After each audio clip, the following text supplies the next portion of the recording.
আমরা জানি যে প্রত্যেকটি মানুষের স্ত্রী তার বাম পাঁজরের হাড় দিয়ে তৈরি।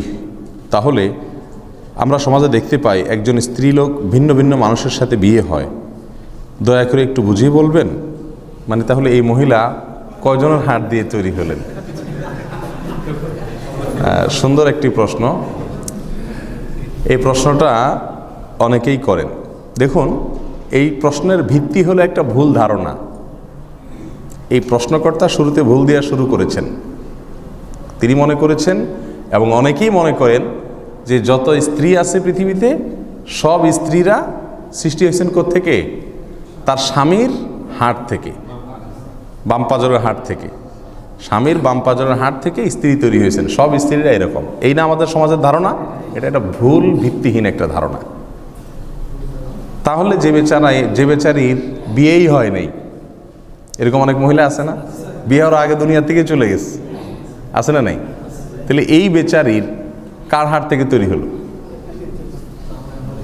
তারপরে যাইয়া আপনার যে মহিলা 2-3 জায়গায় বিয়ে হয়েছে, এই মহিলা কয়জনের হাড় দিয়ে তৈরি হলো? এই সমস্ত প্রশ্ন আছে কি আসে না? আসলে হাদিসে এরকম বলা হয় নাই। কোরআনে কারীমে আল্লাহ সুবহানাহু ওয়া তাআলা যে কথাটি বলেছেন তা হলো, ইয়া আইয়ুহান নাসু তাকু রাব্বাকুমুল্লাযী খালাকাকুম মিন নাফসিন ওয়াহিদা। হে মানুষ সকল, তোমরা ওই আল্লাহকে, তোমাদের ওই রবকে ভয় করো, যিনি তোমাদেরকে সৃষ্টি করেছেন, সবাইকে, গোটা মানব জাতিকে সৃষ্টি করেছেন একজন মানুষ থেকে। একজন থেকে সবাইকে সৃষ্টি করেছেন। সে একজন কে? আদম আলাইহিস সালাম। তার মানে হাওয়াও সৃষ্টি হয়েছেন কার থেকে? আদম থেকে। তারপরে এবার তাদের দুজন থেকে সৃষ্টি হয়েছে। তাহলে বাম পাঁজরের হাড় কথাটি প্রযোজ্য শুধু কার ক্ষেত্রে?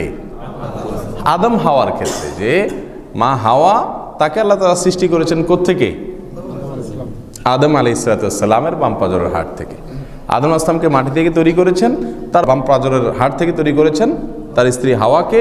এরপরে এই দুজন থেকে শত শত হাজার হাজার বা লক্ষ লক্ষ কোটি কোটি অগণিত নারী পুরুষ সৃষ্টি করেছেন কে? আল্লাহ সুবহানাহু ওয়া তাআলা। এই আয়াত থেকে বোঝা গেল যে বাম পাঁজরের হাড় দিয়ে তৈরির বিষয়টা শুধুমাত্র কার ক্ষেত্রে ঘটেছে? হাওয়ার ক্ষেত্রে ঘটেছে। এখন আপনার স্ত্রীও আপনার বাম পাঁজরের হাড় থেকে সৃষ্টি হয়েছে এরকম না। আপনি বাম পাঁজর হাতায় লাভ না যে হাড় গেল কই। হাড় আছে জায়গা মতো, দেখেন, কোনো অসুবিধা নেই। কারণ হলো আপনার স্ত্রী আপনার পাঁজরের হাড় থেকে তৈরি হয় নাই। কথা কি বুঝাতে পারছি? এছাড়া রাসূল করিম সাল্লাল্লাহু আলাইহি সাল্লামের যে হাদিস আছে, সেই হাদিসের ভিতরে যে ভাষ্য রয়েছে, সে ভাষ্যটা হলো যে মহিলাদেরকে সৃষ্টি করা হয়েছে বাম পাঁজরের হাড় থেকে। এর মানে এই না যে প্রত্যেক মহিলাকে একজন একজনকে যার যার বাম পাঁজরের হাড়, তার মানে তাদের গোড়া উৎপত্তি হলো বাম পাঁজরের হাড় থেকে।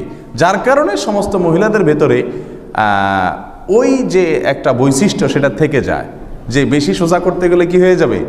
ভেঙে যাবে। হাদিসে আসছে, নবী সাল্লাল্লাহু আলাইহি সাল্লাম বলেছেন, যদি বেশি সোজা করতে চাও তাহলে কিন্তু ভেঙে যাবে। মহিলা মানুষ নিয়ে খুব বেশি টানাটানি করতে যাও না, খুব কৌশলে সোজা করার চেষ্টা করিও। কোনো সন্দেহ আছে? আমরা বাস্তবতা দ্বারা সেটা প্রমাণিত না আমাদের কাছে। এই জন্য প্রশ্নর উত্তর হলো যে সব মহিলারা সব স্বামীদের কাছ থেকে তাদের বাম পাঁজরের হাড় থেকে সৃষ্টি হন নাই। এ ধারণাটা ভুল।